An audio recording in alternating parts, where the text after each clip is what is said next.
Hey, it's me, Vicky Marie. Good morning, good afternoon, good evening, wherever you are in this crazy world we're living in. So, oh, that's a message coming through.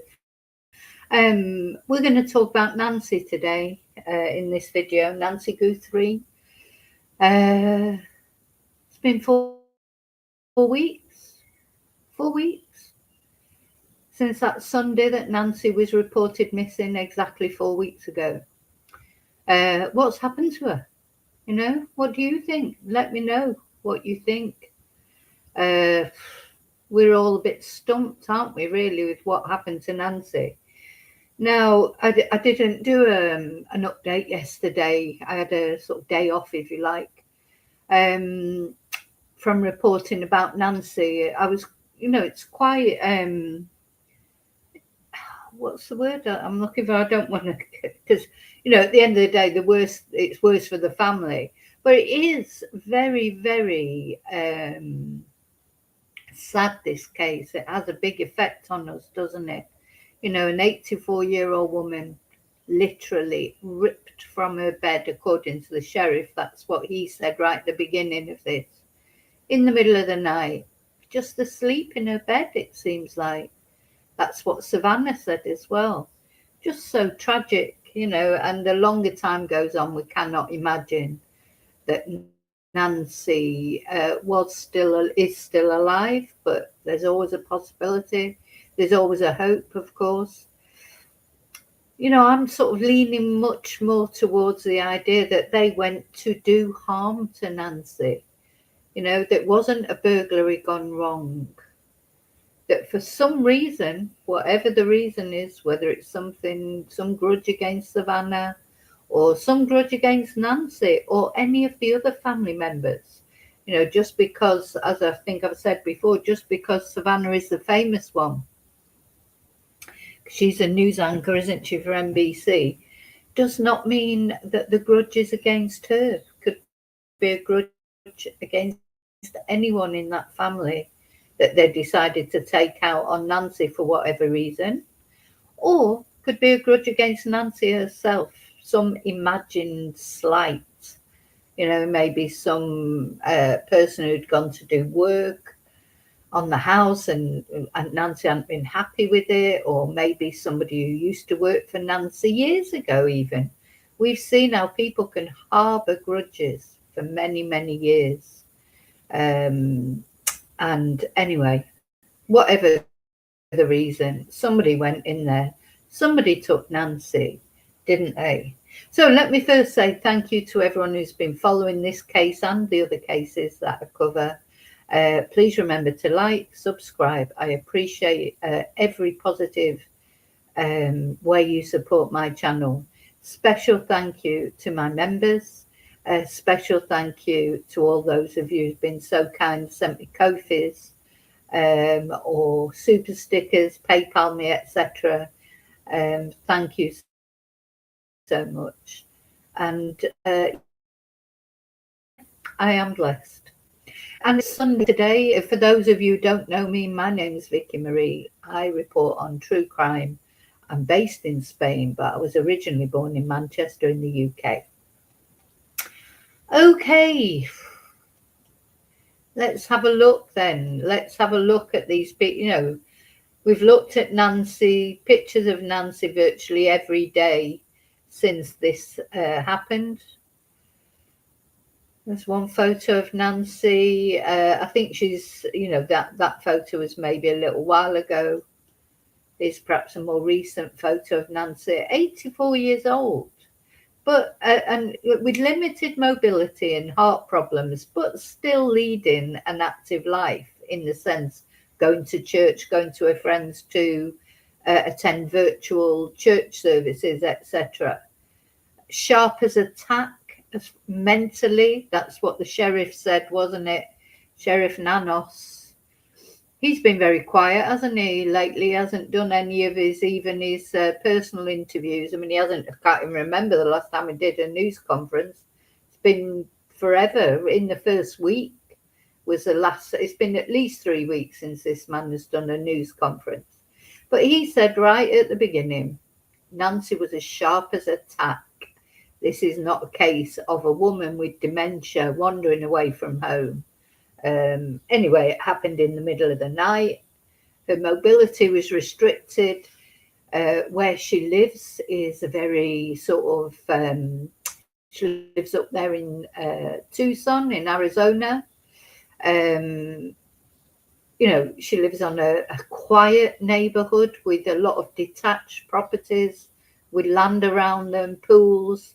There's cactus everywhere, which, it's not the easy. If you didn't know that area, it's not the easiest area to negotiate, especially in the middle of the night. It's pitch black because there are laws that you can't have lights against light pollution so that people can see the stars, and there's observatories nearby and things. So there's a law against natural light pollution. So it is pitch black. You can't see your hand in front of your face in the middle of the night. And, there'd be no lights outside the properties, etc. So that's why I do feel that this person knew the area. The person they just must have done, or they must have been there so many times to make sure they could negotiate it.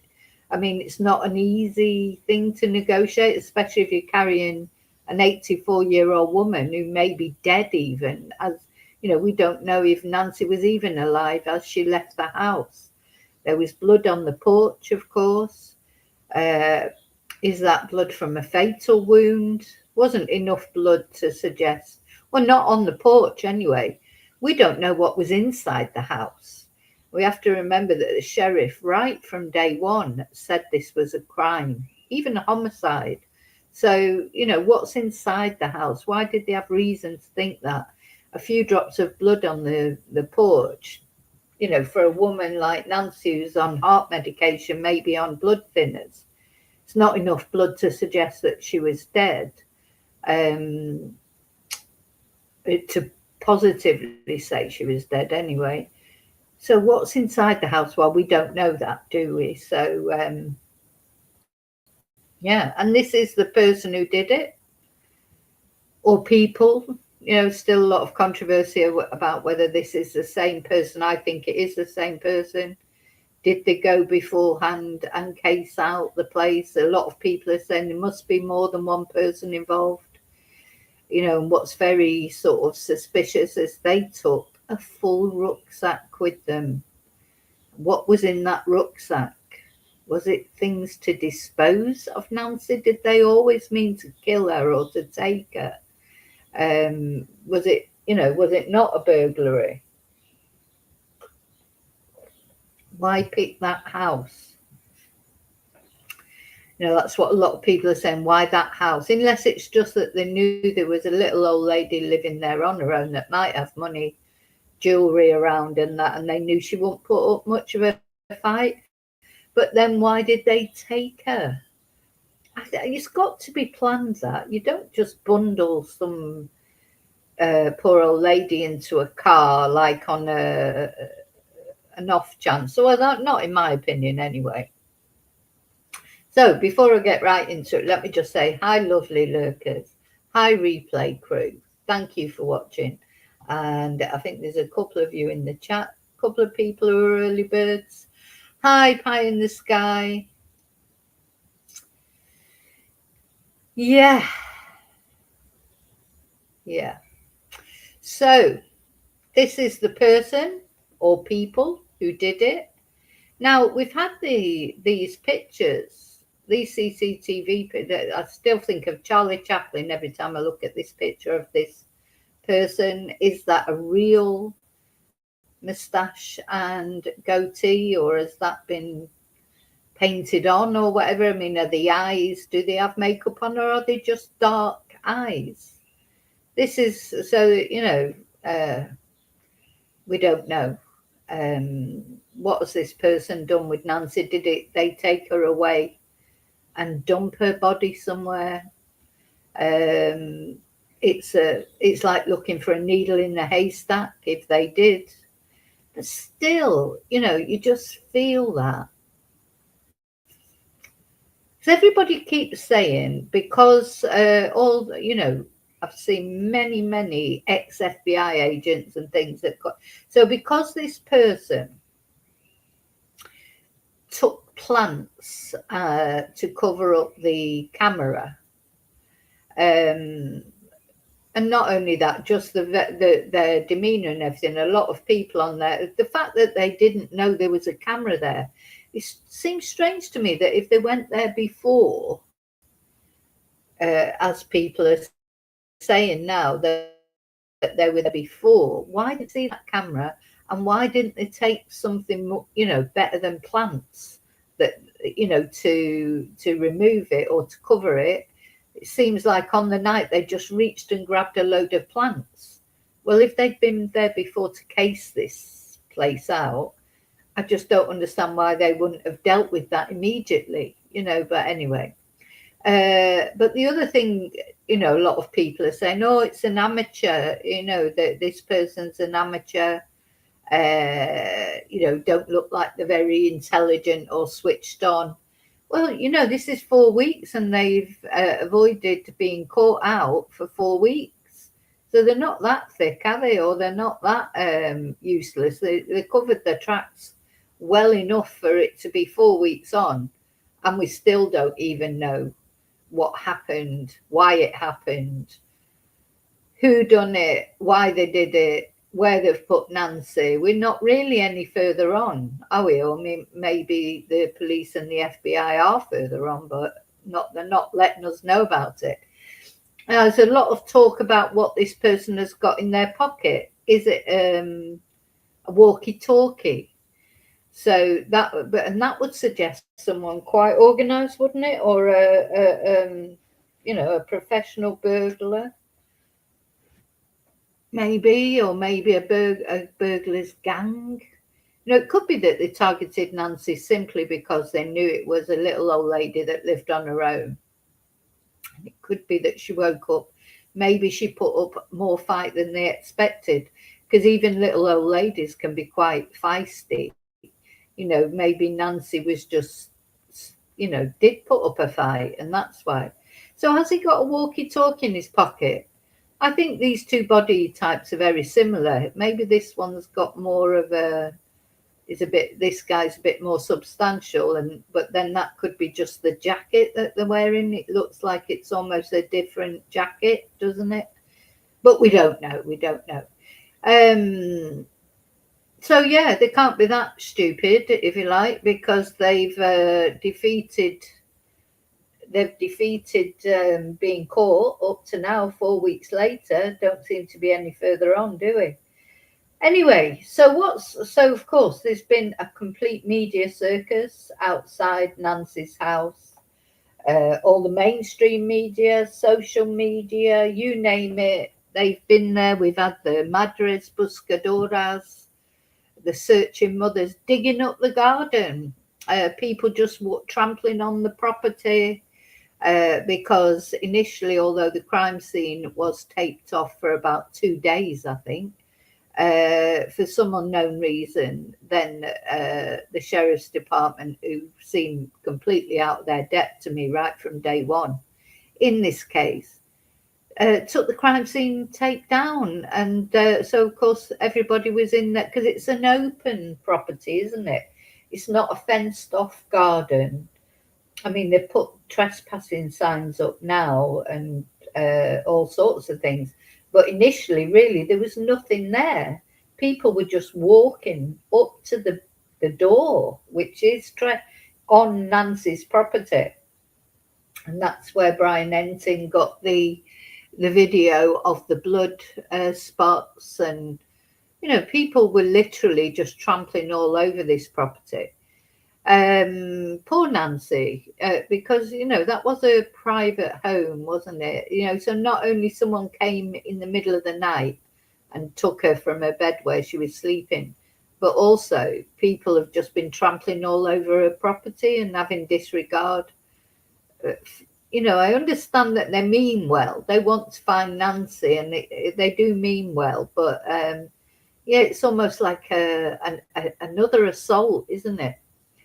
So they've all been out there. God, there was so much media, as I say, not only legacy media, but social media. So many people out there. It was just ridiculous. They were competing for, you know, a good view of Nancy's house. Is it like a load of excitement when the pool man turned up or anybody, the postman, etc. So then the sheriff's department tried to deal with that by making the road one way because they said there were too many vehicles parked outside. Anyway, that didn't work. So then they decided it was a no parking zone in the whole neighbourhood. And that seems to have worked better. But of course, what has worked, you know, for keeping people away, but what has worked more than anything is the war. You know, we've got war now in between Iran and the USA and Israel, and that, of course, has taken most of the news. It's like a news story. Um, News does move on. It's sort of. I'm sure the family are relieved in a way because the attention's been taken away from Nancy's home and from that area. But also, it's sad because it just shows how people are only newsworthy for a certain length of time, aren't they? Then something else happens and all the attention shifts, be it to maybe another missing person or in this case, the war. The news is full of that now. So Nancy, who was filling the news before, has taken a back seat.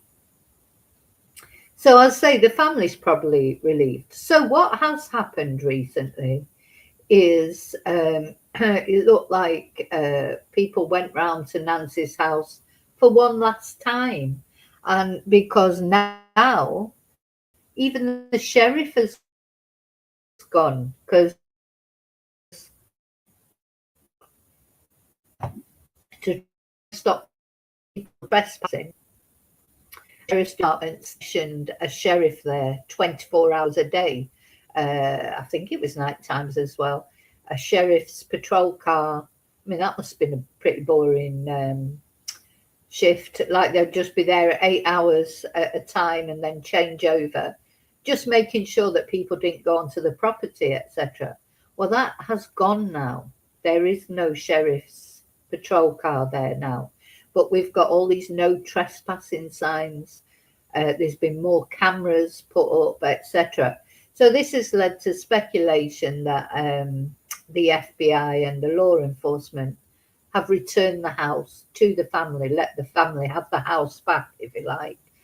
I don't know that no one, I presume, is going to go and live there because it was Nancy's house. Her other daughter Annie and her husband Tommaso, and of course they've taken a lot of scrutiny, haven't they, since the early days when Ashley Banfield said that Tommaso was under suspicion, even though the sheriff has cleared Tommaso. In fact, all the family and their spouses. Sheriff Nanos said that, you know, none of them were involved, but people still don't believe it because Sheriff Nanos says a lot of conflicting things. So a lot of people still think that Tommaso and Annie had something to do with it, is Sheriff Nanos. And of course, the reason for that, I mean, I understand it because they were the last people to see Nancy on the Saturday night. She'd been round to their house, which is just up the road. Apparently she'd got an Uber to their house, had dinner with them and a games night, and then Tommaso drove Nancy home. And he said she went in the house, and that was the last time Nancy's been seen by anyone other than the person who took her. So poor Tommaso and Annie, that, as I say, even though the sheriff has actually cleared them, they're still under scrutiny. And, you know, you can understand it because it makes sense for them.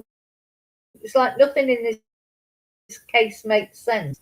But if it had have been something to do with Tommaso and Annie, it would make more sense. I'm not saying that it was. I'm saying they were the last people to see her. Just people can't make sense of it in other ways. But I think you can clearly see that this person is not Tommaso. That is definitely not Tommaso. Whether it's anything to do with Tommaso, who knows? But the sheriff has said no, and they have been cleared. But they remain a lot of people still casting shade in their direction. And that started with Ashley Banfield, really, when she said that he was a suspect. Now, she said her sources said he was a suspect, but I'm sure in the beginning everybody was a suspect. Everybody, surely. Though now, of course, the sheriff is saying that they were cleared early on. He didn't say that in the beginning.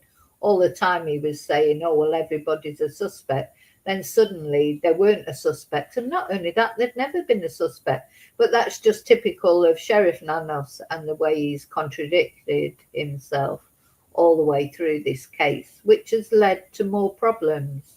And the fact of him not doing press conferences. I saw someone being interviewed, I think it was on Brian Enton the other day, and they said, well, I've said all along he should be doing press conferences, even if there's nothing to say, even if it's a press conference to say, oh, there's nothing I can tell you, because people want to, in the absence of news, people will make up things. That's just the way it is. If you can't see that by now, with not only social media, but mainstream media. I think the mainstream media has been more guilty of making things up than social media. So anyway, Tommaso and Annie have been cleared, but there's still lingering things. Their car was towed off early, to be examined early in the investigation. And as far as we know, that's never been returned to them. So people are wondering about that. Why? I don't know where they're living. They haven't been at their house, but they've had more security put in. So there's been a big activity as far as security is concerned. And now you can see why at Nancy's house, because the sheriff's patrol car has gone now. So, there's only the security cameras to sort of keep an eye on what people are doing. And you can't trust people to be respectful, can you? So there's been a load of wackos turned up, so apart from the social media and mainstream media circus, there's been people turning up to sing at the house. We watched that video. And I don't know if you saw this. I mean, you just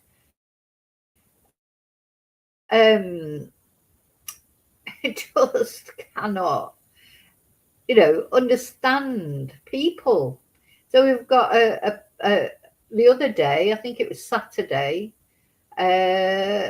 some sort of porn star turned up at the house with her partner. I presume it's her partner or one of her many partners, to do a video outside Nancy's house, dressed in leather, tiny little leather shorts, making videos outside Nancy's house. I mean, what's that about? I'm going to show you the video in a minute. It's whirring a bit at the moment. I'm going to try and show you. What is that about? You go to an 84-year-old woman has gone missing. Presumed dead, really, at the moment. I think most people are thinking that she's likely dead. And you're a porn star. Let's imagine that for a moment. And you think, oh, I know what we'll do. We'll go to this poor woman's house and film outside in tiny leather shorts. And here they are. Let me just share this. We'll film at this poor woman's house in tiny little shorts. How disrespectful. I mean, can you get more disrespectful, really? It's like, so apparently they're going to start up a true crime channel. So doing this is JLR, of course. Now JLR is still there in Tucson, so he's sticking with it for now anyway. But it's difficult because all the other media has disappeared now. So there's just a few diehards there, like Brian Ensign, JLR. I think there might be one. Is it Michael Ruiz, who's one of the mainstream media? Apart from that, nobody's there. So it's awkward then. JLR stopped doing his live streaming because, well, one, there's nothing perhaps to talk about, but also there's nobody else there. So it looks so much more, what's the word? JLR would be, look at them. They're in their leather boots, all the bum cheeks hanging out. He's all in leather. Bearing in mind it's really hot there. He must be sweating like anything. It's disgusting. She's only got the tiny little leather shorts on, but the big boots. What's that about? You know, how disrespectful. Now, that should definitely not be allowed. I mean, obviously, you can't stop someone doing it because it's a public road. Oh dear, oh dear, oh dear. You know, it's a public road. I suppose you can't, what you're going to arrest them for, being twats. I mean, you know, that's really all you could arrest them for, just being inconsiderate, selfish, horrible, disrespectful people. I mean, I don't know what it's like to be a porn star, but just if I was a porn star, I can't imagine waking up one morning and saying, oh, come on, let's go and do a shoot outside that woman's house who's gone missing, because that will really help for a family. You know, how disrespectful can you get? Oh, I'm not sharing. Hang on. Yeah, how disrespectful can you get? The little tiny, you know, just for attention. Anyway, apparently they're setting up a true crime channel themselves. You know, we'll all look out for that. Well, I won't be looking out for that, put it that way. I'm sure there are some some people will be interested. Yeah, never. I think I'm sure somebody was saying on one of the social media channels that they took these flowers with them, but they didn't leave them there. They took them away with them as well. So they don't even know what is wrong with people. And you just think, so yeah, the family's going through enough, you know, with their mum being missing up, and start, you know, using it to make their content, but like in this most disrespectful way. I mean, at least the social media and the mainstream media that turn up there, they're reporting on this case in a respectful way. They want to find out what's happened to Nancy. What were they doing there? Just trying to self-aggrandizement, isn't it, really, at the end of the day?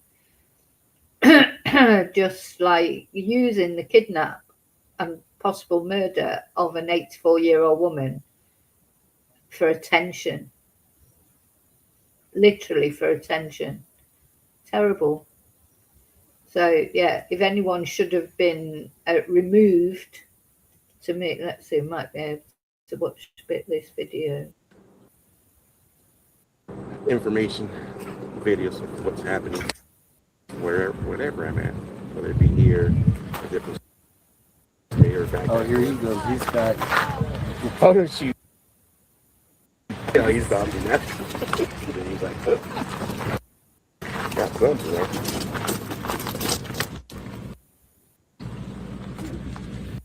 Absolutely terrible. You guys don't follow me on X, guys. That's where you guys want to be at, following me for all those little clips quick up to date information, videos of what's happening wherever I'm at, whether it be here, a different state, or back. Oh, here you go. He's got. Oh, shoot. Yeah, he's dodging that. Got something there. So the family won't be sorry to see the back of wackadoodles, as JLR calls them, like that.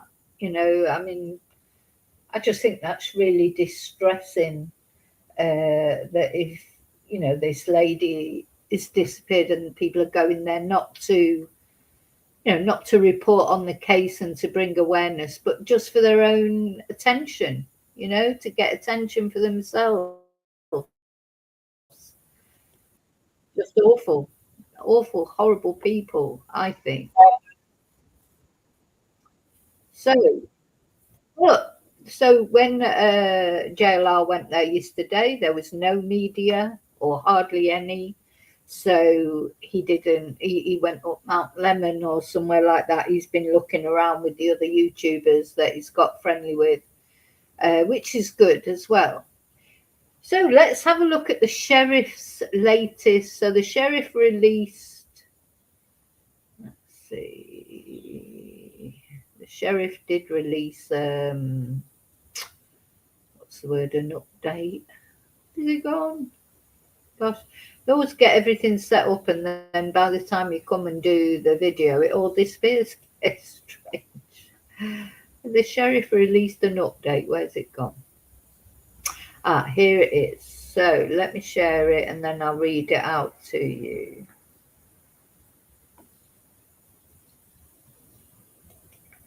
So, of course, although the media's lost interest because other things are happening, like the war, which is important, of course, to report on. I'm not saying it isn't, but it's literally gone from one extreme to the other.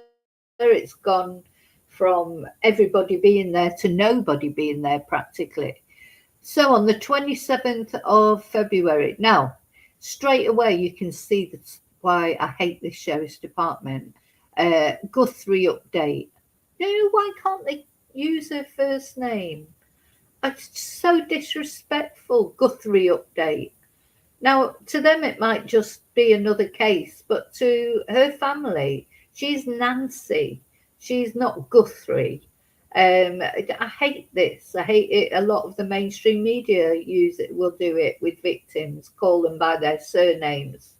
Just seems very, very disrespectful to me. So straight away, I'm like defensive because I'm thinking why they're calling it the Guthrie update and not Nancy Guthrie update. So it's such a small thing, but it's so important to me.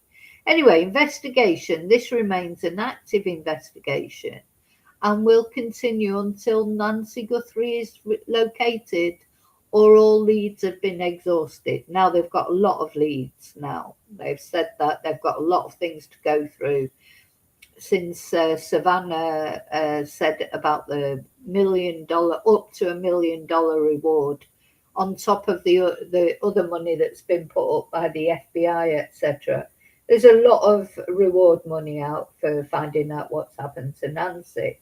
So this brings good and bad things, of course. It'll bring a lot more tips, but the tips have to be sifted through, don't they? And all of them have to be followed up because you can't ignore any of them because it might be the one you ignore that is the one that solves the case. Another interesting thing was that Savannah supposedly is going back to her TV show that she presents. And she made a comment on social media that that whoever decides, you know, whoever managed, when somebody comes through with a viable tip that leads to finding Nancy, that the ransom money can be paid in cash. So, you know, that's interesting. I don't know how that would work, how they would do it, but that's what she said, that they can remain anonymous and it can be paid in cash. So So they said, as leads are developed and resolved, resource allocation may fluctuate. PCSD will maintain a patrol presence in the Guthrie neighbourhood. Again, I don't know why they can't say in Nancy's neighbourhood, but anyway. So they're going to maintain a police presence, but not just sitting outside the house all the time. Video. Investigators are actively reviewing surveillance video of vehicles travelling in the Catalina foothills area, including areas farther from the Guthrie residence. We have asked homeowners in the surrounding community to submit any relevant footage and encourage anyone who has not yet done so. Please share their video using the link below. Investigators continue to review hundreds of hours of surveillance footage, and we thank those who have already provided video to assist in this investigation. Oh, and then there was that arrest. That was another wacko, wasn't it? So the guy who was driving backwards and forwards at Nancy's property. So nearby arrest shortly before 8 p.m. on February the 26th, deputies arrested 34-year-old Antonio de Jesus Pena Campos in front of Nancy Guthrie's home on misdemeanor DUI charges. This arrest is not related to the Guthrie investigation. PIOs do not provide police reports. Reports must be requested through public records request at sheriff.pima government, and they give the case number. Tips. As tips continue to come in to various tip lines offering a reward, we ask that you contact the agencies administering those tip lines directly for call volume information, either the FBI or 88 Crime, which is run by the Pima County Attorney's Office. So that was a statement made by the, of course I wasn't showing it, but it doesn't matter, I read it out to you, but let me put it on the stage now. Yeah. So that was a statement made by the sheriff. I'd say no official press conference. It just, he's been very quiet lately, Nanos, hasn't he? So, yeah, I think they're trying to sort of strangle this case, if you like, or make it quite. Now, it may be that that'll turn out to be better, that if, will they be able to concentrate more on the case if they haven't got the distractions of people turning up at the home, etc., and having to follow, having to put their resources in dealing with like people like that guy who was just driving around, etc. Is it a good thing, that that the case has gone quiet, or that that the media have moved on to other cases? Will that be a good thing for the investigation, is the question I'm asking. Let's just have a look at this. So this is another news video. Let's have a look at this. So then there was that CCTV of the car, which I think now, I'm sure they're saying is not related. But let's have a look at this news article about it anyway. Yeah, this car was seen, wasn't it? Caught on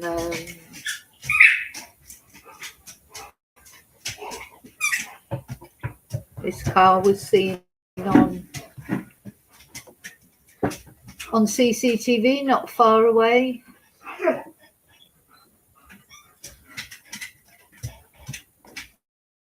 Let's just have a look at it.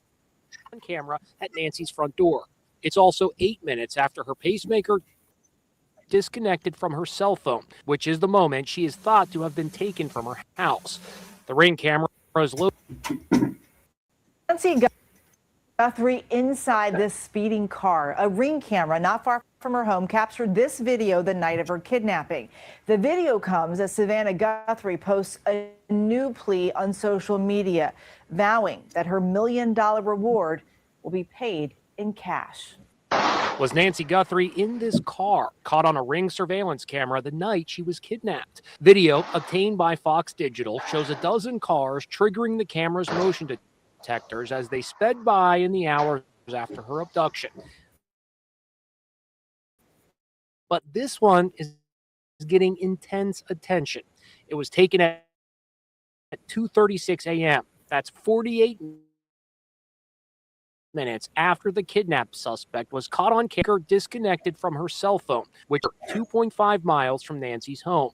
The car is thought to be a Kia Soul based on its slanting roof. The Pima County Sheriff's Office says it is actively reviewing the new lead. And today, Savannah Guthrie reposted a Today Show segment explaining how the $1 million reward can be claimed anonymously and in cash. No matter who you are, you can call the tip in, you can get the reward without anyone knowing. In her message today, Savannah added, "Please be the one that brings her home. Tips can be anonymous. Reward can be paid in cash." We are blowing on the embers of hope. She also reposted that gut-wrenching appeal, but some experts say the investigation may be stalled. We've never really seen a case quite like this. I mean, not since the Lindbergh baby kidnapping.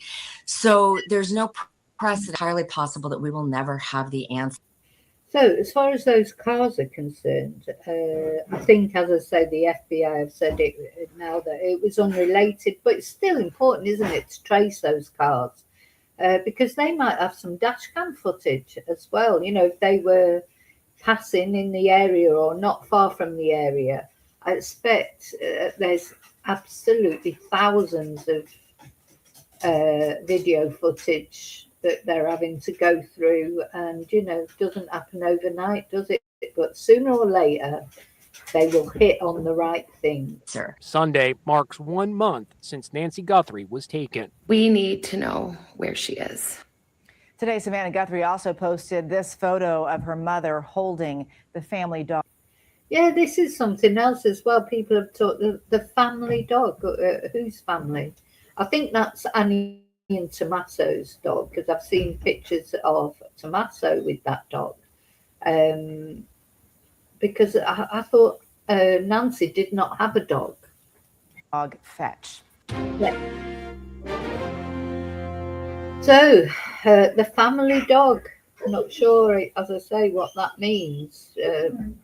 Because they didn't live in the same house, you know. So when you say family dog, you normally think of the dog that lives in the house where they all live, you know, but they don't all live together anyway. They all live in separate houses. So that's, yeah, it surprised me that, the family dog. But anyway, there you go. What else did I want to tell you about? As I say, there's not really, a couple of just information nuggets. Is apparently in the area, you know, people are panicking, obviously, because then if you lived in that area near Nancy, you know, someone's gone into Nancy's house. Let me share this article. Someone's gone into Nancy's house and just plucked her from her bed. Well, you'd be pretty nervous, wouldn't you? So people apparently have been updating their security systems, making sure, you know, they've got enough cameras, making sure the batteries are all, you know, that they're all working properly. And now this is being reported in this Hindustani Times that people are having, you know, building panic rooms that are impossible to break in. You know, I think that's a good idea, to be honest. I think you should make their bedrooms panic rooms that are impossible to break in. Because as I think I've said before, if somebody does manage to come in, someone wants to get into your house badly enough, they're going to get into your house. But you can just secure one room where they couldn't get in there. So at least you would be safe. Maybe they're going to go in there, they're going to steal your personal effects. But, you know, these are things that can be replaced. But the thought of somebody actually, you know, imagine just the thought of what poor Nancy went through. Was she just asleep in bed, and then the next minute somebody comes, she wakes up to find a masked man pointing a gun at her or whatever, or, you know, it's horrible to think about. So yeah, according to this article, Arizona residents are increasingly installing reinforced panic rooms after the disappearance of Nancy Guthrie. So this is her house, is it? This is her house. Yeah, this is an aerial view. And as I say, there's been activity at Nancy's house. It's a shame this activity of updating all the security systems, and that wasn't done before she disappeared. But I think when people live in safe areas, you know, because this is technically a safe area, they keep saying what safe area it is, but I've seen enough CCTV of all sorts of different masked men trying to break into places. Doesn't feel like a safe area to me. But anyway, everyone keeps saying it is. There's not much crime there. You do get complacent, and maybe you'd move in, you'd have a security system to start with, and then, I don't know, when the batteries ran out, or if something went wrong with one of the cameras, if it was damaged in a storm, or, you know, maybe it wouldn't be your priority to have it replaced, to have it fixed, because you've got into a sort of a complacent state, you know, because nothing ever happens there. That's what a lot of them say. Oh, nothing ever happens there, you know. That's what a lot of neighbours say, don't they, when there's been terrible crimes committed in their area. They say, oh, I can't believe this has happened here. You know, whereas if you lived in a high crime neighbourhood, you'd make sure all your security things were working, wouldn't you? So, according to this article, residents in Arizona are increasingly installing reinforced panic rooms following the disappearance of Nancy Guthrie, who was reported kidnapped from her Tucson home nearly a month ago. Well, it has been a month ago now. And according to the New York Post, contractors specialising in secure rooms say they've seen a sharp rise in inquiries since she went missing. So, you know, it doesn't surprise me, to be honest, just in general. So many homeowners are reassessing their security arrangements. People don't want this to happen to them or their families, and they're realising maybe it can. Because often things you know, people do think, oh, even though they might watch things on the news, they think it's far away from them, don't they? Or people don't ever think anything's going to happen to them until it does, I think. So he noted that while his firm has historically served wealthy clients and government officials, recent inquiries have come from a broader range of residents, and consultations are reportedly scheduled weeks in advance. So the safe rooms being installed typically include steel doors weighing between 800 and 1,000 pounds, often concealed within closets or designed to resemble standard interior doors. Behind them are reinforced concrete walls lined with fire and bullet-resistant materials. Goodness me. We make them look just like a regular door. It just looks ordinary. Somebody wouldn't know it's a panic room from the outside, he said. Builders describe the structures as extremely difficult, even impossible for intruders to breach. They can start, gosh, that's quite cheap, isn't it? So Steve Humble, owner of Creative Home Engineering in Arizona, told the Mail that the basic secret door installations can start at around $1,000. I mean, that, you know, I think there's a lot of people would consider that a good investment for the safety of themselves and their family. But reinforced options costing up to $8,500. The full process from measurement to installation can take approximately 90 days. Yeah, that's interesting, isn't it? $1,000. You think that, you know, people, as I say, even wouldn't have to. I mean, it's still a lot of money. I'm not saying it's not a lot of money. Of course it is. But I thought it would cost a lot more than that, to be honest. But that's your basic one, I suppose. Basic installation. But yeah, you know, they're not a bad idea, are they? Because, you know, anything that, you know, your safety is paramount, isn't it? You know, what's happened to Nancy is just unfathomable, you know, for us to think of. Just awful. So, you know, I don't know if it would have helped Nancy, because if she was just asleep in bed when this twonk or twonks came in, would it have helped her? I don't know, but it's interesting. Hi, Julie. Good morning. Yep, one of the strangest cases ever. Yeah, isn't it, Daniel? Yeah, I don't feel that. But I was saying earlier, I really don't believe it is a burglary gone wrong. I'm sort of going towards the fact now that they went in there to take Nancy, to cause some damage to her. Why, I just don't know. But you know, to me, a burglary gone wrong. Why would they take her?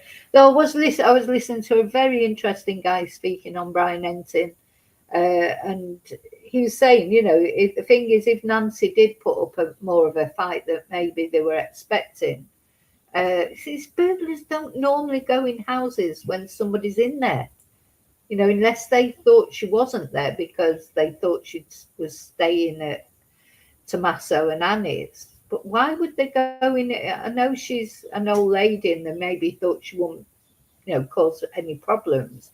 But it's unusual for burglars to go into a house when somebody's actually in there. You know, very unusual. I mean, are they professionals or not? You know, people saying they're not professionals, but we're a month on and they haven't been caught. So they've done quite a good job, haven't they? You know, where was the car?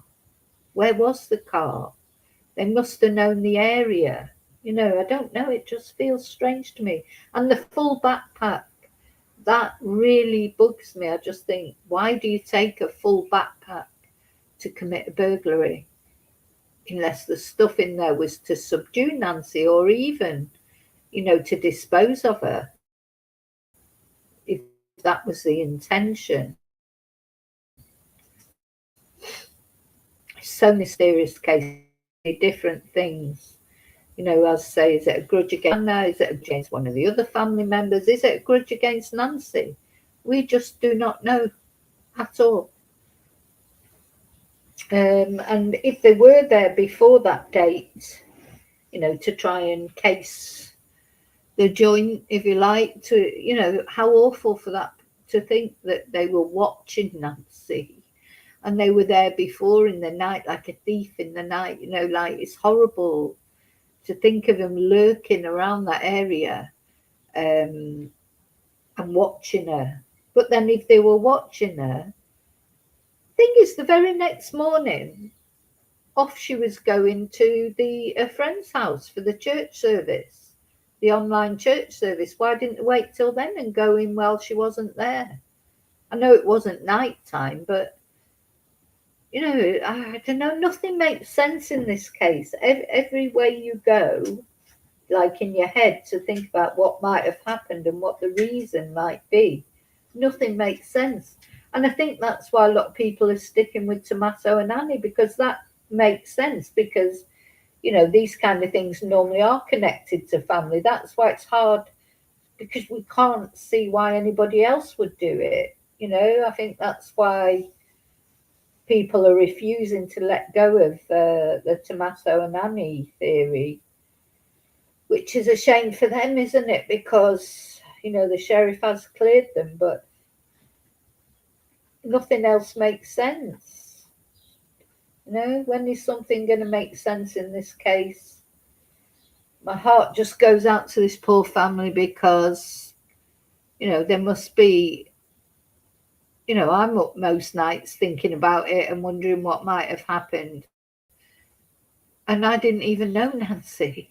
you know. So how are they feeling? Just awful, isn't it, really? How must they be feeling? They can't sleep, surely. I mean, no wonder Savannah's going back to work, because you'd need something to take your mind off it. You'd feel so useless that you couldn't do it. She's done what she can. She's done the appeals. She's, you know, they've given this reward up. What more can you do? So, you know, just must be absolutely awful. I just want to show you this other article. So apparently it's just about Tommaso. So Tommaso is a teacher at the local school, I believe. And the parents of the children that he teaches have come out in sympathy for him, you know, have come out to support him.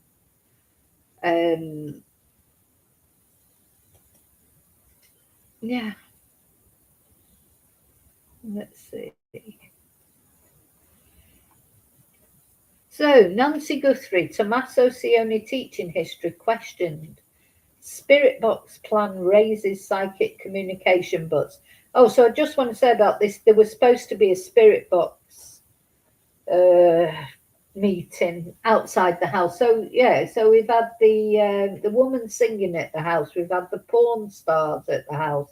And then the spirit box people were going to go there. And look, you know, I believe in things like this, but I don't think they need to go to the house to do it. I do think that's disrespectful. You know, I'm glad that people are leaving the house alone now.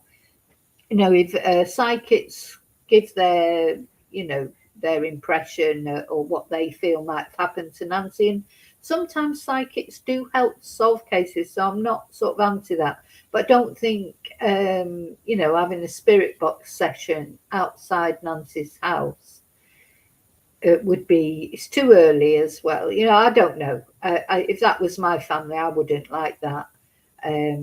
Or maybe I would. Maybe I think anything that could help might be good. I don't know. So Tommaso Cioni, Nancy Guthrie's son-in-law, has been subjected to speculations amid her kidnapping, although authorities clarified family members aren't suspects. Yeah. So questions were raised about Tommaso Cioni's teaching history and credentials online. So not only they're saying that he might have been involved in this, so they're questioning his teaching history and credentials. I don't know. Reports indicated that Nancy, not Guthrie, Nancy had dinner with her daughter Annie that night, and Cioni, Tommaso, and his husband and Guthrie's son-in-law, Nancy's son-in-law, and then had dropped her off at home, and this would make him one of the last people to see her before she was taken. That's the crux of it. He was the last person to see her before she was taken, apart from the actual perpetrators. So there's bound to be suspicion on him, but the sheriff says he's been cleared. And besides, Tommaso and Annie reportedly live close to Nancy's Catalina Foothills house. And former News Nation journalist Ashley Banfield had reported that authorities were considering Tommaso as a suspect. I've got to say, I haven't watched Ashley Banfield since then, because I think that's very irresponsible thing she did, because it was that started all the suspicion on Tommaso. So this has long been quashed, and Pima County Sheriff Chris Nanos issued a clarification that none of the Guthrie family members are suspects. However, speculations have persisted, even as family insiders have expressed belief that an apology might be in order for subjecting them to such doubts. I think more than an apology is in order. You know, it's so irresponsible to, you know, actually say that somebody is a suspect before it's confirmed by law enforcement they're a suspect. Now, amid reports of Annie and Tommaso upping the security at their house. Many have called the teacher's workplace history into question. I mean, you know, it's a shame, isn't it? Tommaso is a long-time educator and teaches sixth grade science and AP biology at Basis Oro Valley School. However, now many are seeking to know his credentials, while others have questioned whether he took a leave of absence while teaching. One person asked, where did Nancy Guthrie's son-in-law achieve his teaching credentials? While another questioned, did Tommaso Cioni take a leave of absence from teaching? God. Anyway, these questions are only meant to cast further speculation on a person who authorities do not consider to be a person of interest to the case. Grok shut down speculations about a leave of absence. Oh, Grok. Good old Grok. Saying no public reports, news updates, or statements indicating Tommaso Cioni has taken a leave of absence from teaching sixth grade science and AP biology at Basis Oro Valley School in Tucson. Recent coverage still refers to him as in the present tense as a teacher there with over 15 years at the school. However, the AI chatbot noted that Tommaso's teaching credentials were not a match, and the speculation about Tommaso comes even as an independent investigative reporter claimed that a group wanted to add a supernatural element to the Nancy Guthrie case. Oh, it's JLR. JLR, an independent reporter covering the Guthrie story on the ground, wrote that a group planned to do a spirit box. So they were planning it, but I just want to let you know they've decided not to do it with respect to the family, for respect to the family. So just little. This is in the absence of any real sort of, you know, communication. Like this is all, you know, which I'm just reading you out the sort of nuggets that are coming out. Hi, Angel. Well, I hope it's not an unsolved case. Oh gosh, these unsolved cases are so frustrating. You know, even if Nancy is not in this world anymore, her family, like Savannah said, they deserve the peace of knowing what's happened to her, of bringing her body home to be, you know, so they can sort of pay their respects to her and celebrate her life. You know, these people are horrible people that withhold bodies. You know, it's I know it's a cold comfort, but it's a comfort. There's nothing worse than someone completely, you know, missing, days turning into weeks, weeks turning into months. Before you know it, it will be years. You know, like with Jack O'Sullivan, 2 years. Sebastian Rogers. That's the anniversary. I'm going to do a video about that because Katie's mum, Katie, has come out and spoken on the anniversary or leading up to the anniversary of his disappearance. You know, just awful, isn't it? Awful.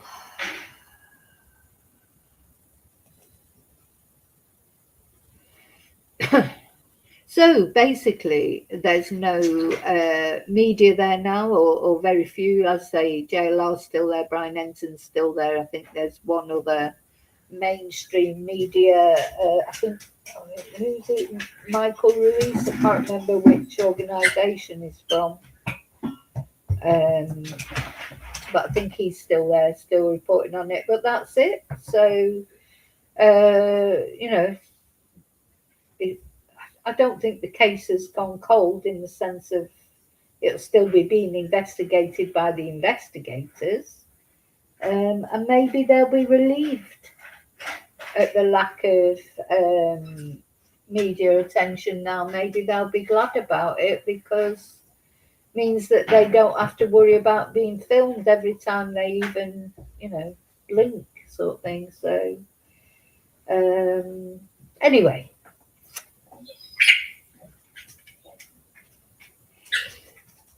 Oh, Julie, do you? I don't really know much about. I've got to be honest. I watched a couple of spirit box sessions during the Nicola Bully case, but they were ridiculous. Honestly, I did. But unfortunately, it's just like everything else. You're always going to get some people who will. There was an American woman. She was awful. She couldn't even say Nicola's name right. She kept calling her Nicola, didn't she? Just and because I was covering the Nicola Bully case, people, I know they're trying to be helpful, would send me all these links to these spirit box sessions, and I just, so it put me off spirit boxes, to be honest. I don't know a lot about them. I just know that they were terrible, the ones that were done during the Nicola Bully case. And also the other thing, because I always, I do believe in premonitions and things like that. And I've got this overwhelming feeling that Nancy's in a well. I don't even know where that came from. But the thing is, that's just you can't prove any of these things, can you? So I don't know how helpful they are. Even if they did let's suppose they did a spirit box session and Nancy came through and said she was in a river or she was in a certain place. But I don't think that the police are going to go out and search in that place because it's come up in a spirit box session. So I don't know what the value is of them. That's all. But I'd be interested. Permission until I got permission. But you could do a private spirit box session, couldn't you, Julie? If you obviously you're not going to go on YouTube and do a spirit box session for a family that you don't even know, but you could do a private one, could you? Like at home and see what came up. I don't know. Maybe we could talk about it in members or something, but. Yeah, it's this, at the end of the day, I don't know. I just can't make my mind up about it. I think maybe the case isn't cold enough yet either. Now, could be a year down the line and still no answers. Hopefully not, God forbid. Maybe, even the family will be interested in a spirit box session then, because you'd be getting to a point where you've exhausted all other avenues and anything that you think might help solve it. And I do know cases that have been solved by psychics. Well, of course, Nicola Bully was supposedly found by Jason Rothwell, who's a psychic, and we read out how he ended up at the river that day, etc. And then I saw I must try and find this other case. Can't remember who the person was, but a psychic literally found someone's body by just using their intuition. And then after they found the girl's body or the woman's body, because they were then treated as a suspect by the police, because it was like, well, how did you know where this body was? Anyway, needless to say, it wasn't anything to do with them, and they did catch the perpetrator. But yeah, I mean, if you just rock up to the police and say, oh, I know where Nancy Guthrie is, she's in this well on such and such a property here, and then she is there. Well, the FBI or the law enforcement, they're going to want to know, how do you know that? And how did you know she was there unless you're involved with it? So yeah, maybe you should do a private one, Julie, and see what comes up, and you can send me an email and let me know. I won't talk about it publicly because, well, we'll see. We'd have to see how it goes. But yeah, I don't know I don't know how Spirit Box works.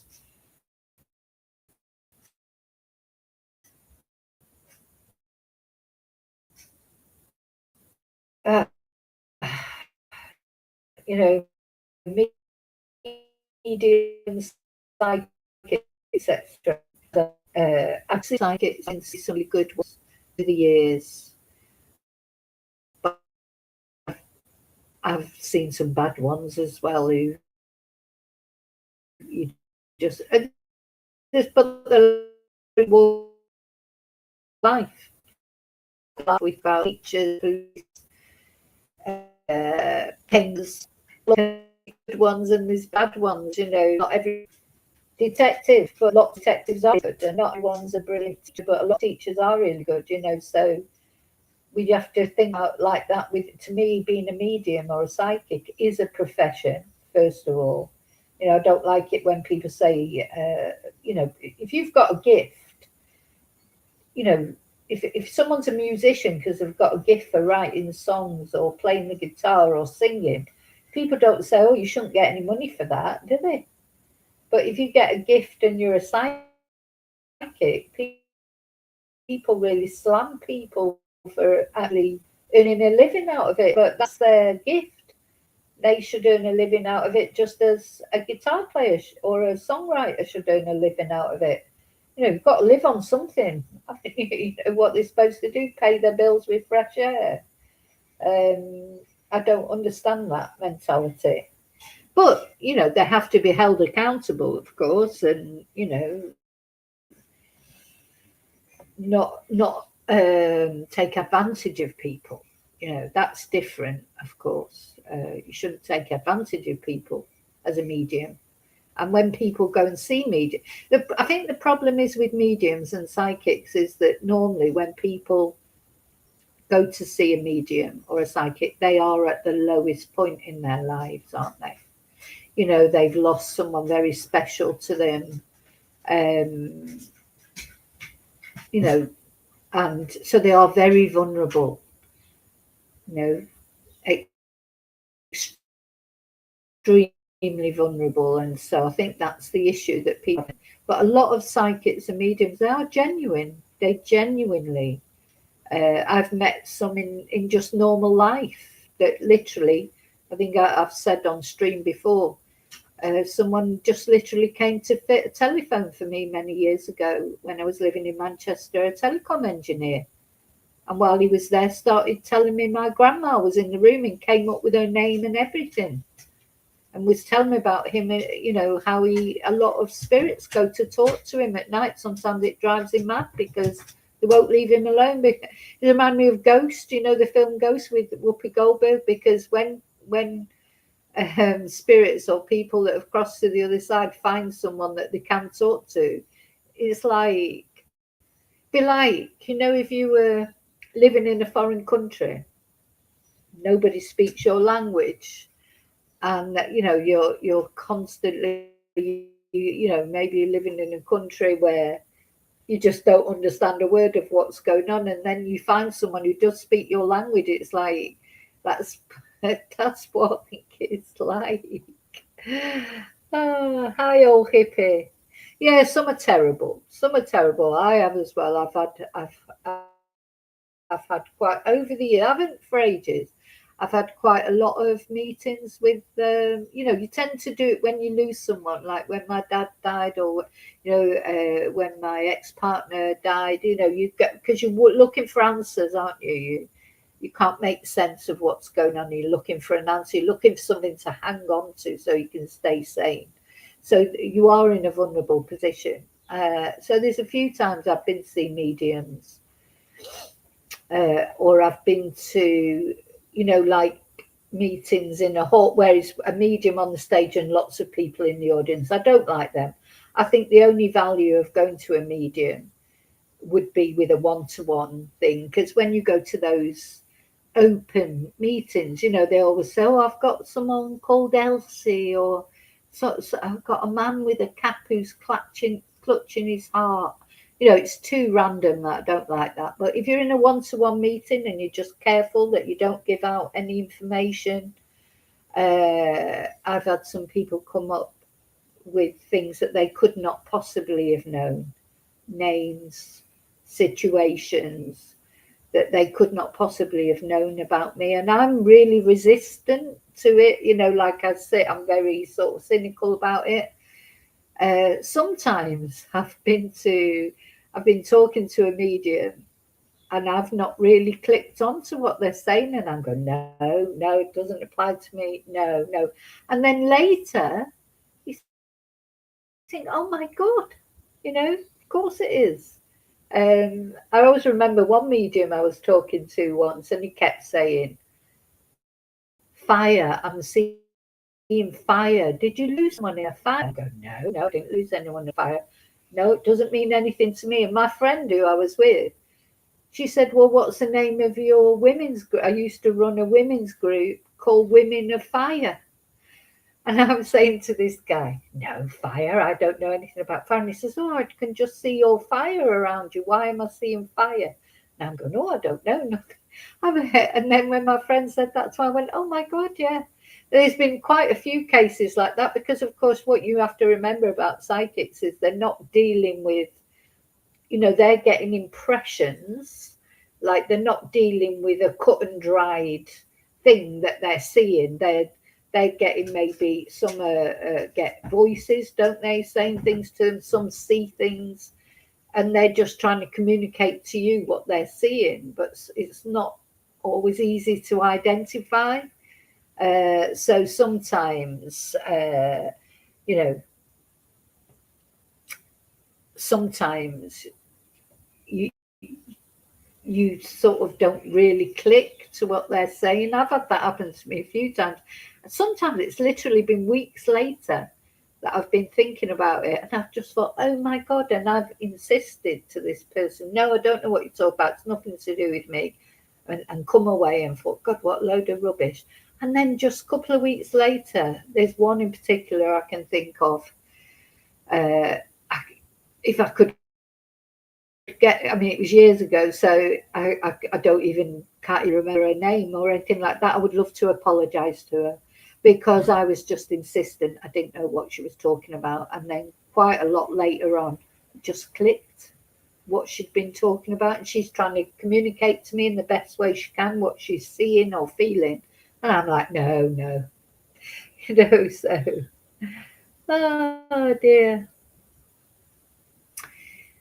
Yeah, or I think the more that reminds me of Ghost, you know, that film with Whoopi Goldberg. You know, that was one of those type of psychics, wasn't it? She had all the neon signs and that, and then when she started actually seeing people, you know, the next minute all these spirits were in there trying to talk to her, driving her mad. But yeah, I do think it's probably a little bit like that. It's like when you see you find a way to communicate. They'd all want to communicate, wouldn't they? And they'd all have messages, you know, for their loved ones or whatever. But yeah, it's interesting. Yeah, the spirit box. I'm glad they abandoned the spirit box outside Nancy's house, because it's like making a spectacle again. As I said, we've had the porn star there. We've had the woman singing at her house. Or, you know, all these people trying to jump on the bandwagon for their own purposes. I think it's good that they did cancel that. Anyway, I've got to go. I'll be back later at some point today. Thank you for watching. Prayers for Nancy as usual. I hope we get some news soon. Thank you. I'll see you soon in the next video. Until then, may your God go with you.